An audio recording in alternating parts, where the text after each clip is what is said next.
Ayan, magandang araw sa ating lahat mga idol at mga kababayan. Marami pong mga kababayan nating OFW yung nagagalit at nangangamba. Ito po ay patungkol sa isinasagawang online voting.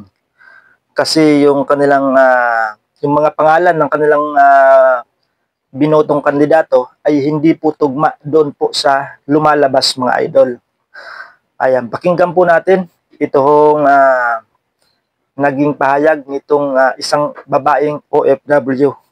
Hindi na ho natin siya papangalanan. Ito po, pakinggan po ninyo mga idol at mga kababayan.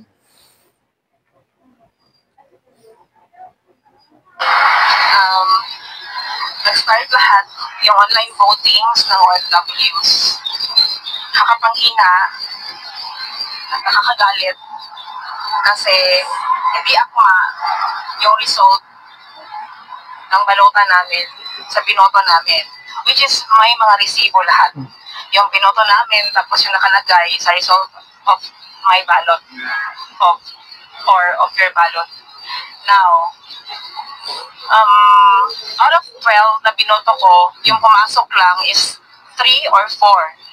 Tapos yung the rest, hindi ko binoto. Kasi I vote PDP Laban vote straight. Tapos plus 2 na dalawa na yung sinabi ni Kong Pulong Duterte. Now, Comelec, i-actionan to. Kasi hindi talaga okay. Ang daming galit na OFW ngayon dahil sa resulta o sa niluluto nyo or wow, magic sarap. Ano to? Hello Garci? Grabe. As in, actionan nyo yan, Comelec. Kasi galit na galit yung ibang OFWs na bumoto. 54,000 pa lang tayo naka-enroll dun Tapos yung iba na nawawala ng galit. So, yan po yung naging pahayag mga idol at mga kababayan ng kababayan nating OFW na yun daw kanyang binoto ay hindi po tugma yung mga pangalan mga idol. At 12 po yung kanyang binoto pero yung lumabas ay nasa 3 at apat yata yun mga idol. 3 hanggang 4 po na mga pangalan lang yung lumabas. Ayan. Medyo may magic talaga mga idol dito po sa isinasagawang online voting. Ayan. Bakit ho kaya ganito? Sherman George Garcia ng Comelec. Ano bang masasabi nyo dito? Dahil marami na hong mga OFW yung nangangamba at nagre-reklamo. Kagaya nung kahapon, yung OFW from Singapore yata yon na si Sir Jefferson na iba daw po yung mga lumabas na mga pangalan. Hindi po yung mga pangalan na kanyang binoto mga idol. Kaya tanungin po natin itong expert dito pagdating dito sa online voting mga idol. Ito pong magaling na attorney na si Harold Despecio. Ayan. Tanungin po natin kung posible ba magkaroon ng dayaan o pwede bang dayain ng Comelec yun hong online voting. Ito po, pakinggan po ninyo si attorney Harold Despecio. Yung number 1 suspect natin na magdaraya ngayong eleksyon, which is yung Comelec, ay siya rin ang may access sa database ng online voting. Pwedeng dayain ng Comelec ang resulta ng online voting up to the last minute ng eleksyon. The only way na ma-secure totally ang resulta ng online voting is gayahin yung ginagawa ng mga nangungunang cryptocurrency sa buong mundo, which is lahat ng transaksyon ay cryptographically signed at record sa blockchain at yung mga database ay decentralized and distributed. Ang downside lang nito ay pwedeng maibenta ang boto ng mga botante sa online voting. Pero okay lang ito kasi yung typical na gumagamit naman ng online voting ay yung mga OFW at hindi sila yung tipo ng tao na nagbebenta ng boto. Tama. So yung tanong po natin kung pwedeng dayain po ng COMELEC yung online voting, ang sagot po nitong si Attorney Harold Respicio ay pwede daw ho dayain ng COMELEC. Anong masasabi po dito? Sherman George Garcia. Pwede daw pala dayain yung yung online voting. Kaso nga lang, pwede din ito magamit sa vote buying. Pero ang sabi po nitong si Attorney Harold Respicio, mga OFW naman po yung boboto. At alam po natin na hindi ganon. Hindi magbebenta ng boto yung mga kababayan nating OFW. Siguro ang tingin dito ni Sherman George Garcia sa mga kababayan nating OFW ay ganon bebenta ng boto.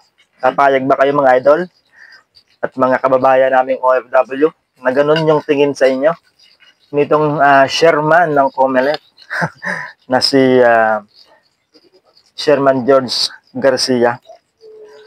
Ayan, magbasa po tayo ng comment doon po sa post ng OFW na yon na mayroon pong inirereklamo na 12 daw na kandidato yung kanyang binoto at yung lumabas daw na pangalan ay 3 hanggang 4 lang ho mga idol.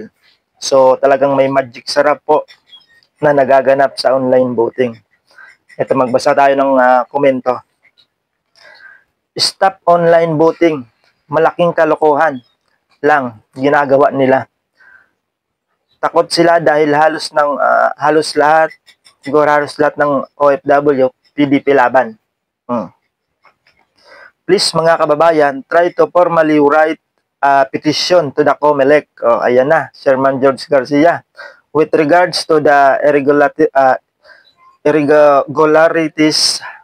Ayan, salamat po. Go PDP laban. Ito pa. Same po nang nangyari dito sa aming mga OFW Singapore.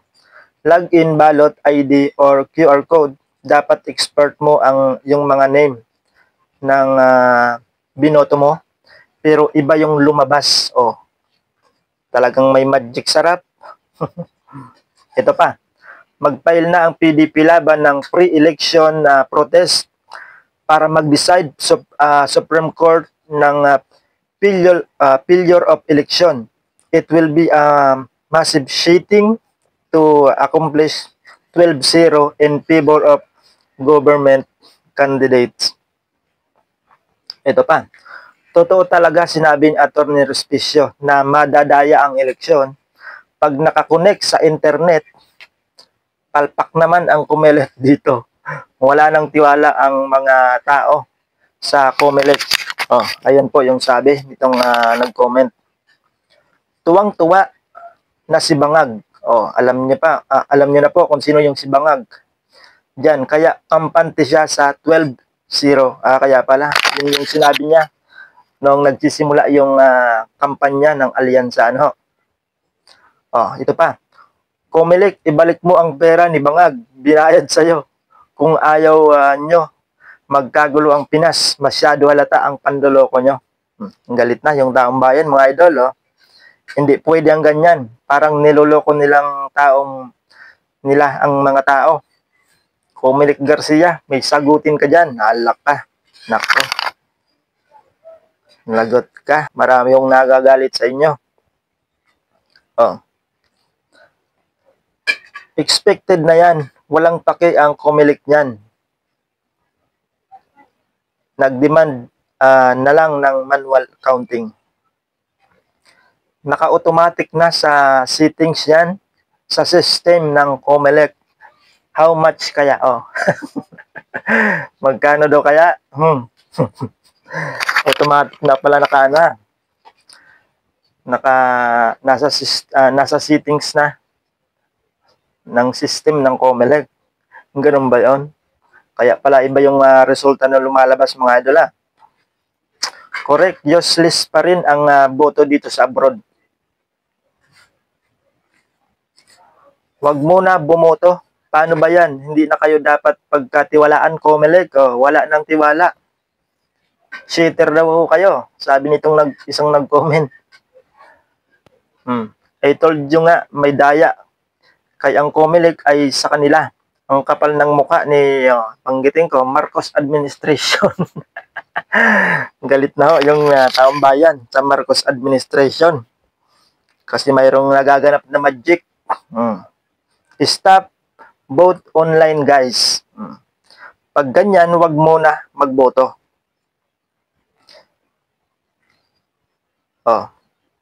Pag sila pa ang nanalo, alam na natin, yan, hello, malawakang dayaan. Ayan, so panawagan po ng mga kababayan natin ay stop online voting. So, totoo yan, nakakalungkot. Patay jud taani, online voting. Stop online voting na daw. Ito na yung sinasabi ni Attorney Respecio. Kaya siya kinasuhan ni George Garcia kasi nabuking niya ang plano nila na imanipula ang eleksyon. This is dangerous kasi kahit street na PDP laban ang iboto natin, ang nakaprogram ang lalabas. Nakaprogram na pala sa computer, ano? Dapat ikalat natin itong video na to. Stop online voting, mga OFW. Sabi dito na nag-comment po. So, samot-sari pong mga reaksyon at marami hong mga kababayan natin ang nagagalit at nananawagan na itigil na muna itong online voting para sa mga kababayan nating OFW. Kasi yung mga kandidato, yung mga pangalan ng kandidato ay hindi po tugma doon po sa nagiging resulta o lumalabas, mga idol. So, abangan po natin, mga idol, sa mga susunod na araw, mga kaganapan patungkol nga dito sa sinasagawang online voting ng mga kababayan nating OFW. So, maraming salamat po sa inyong panonood, mga idol. Hanggang sa muli po. Ingat po tayong lahat.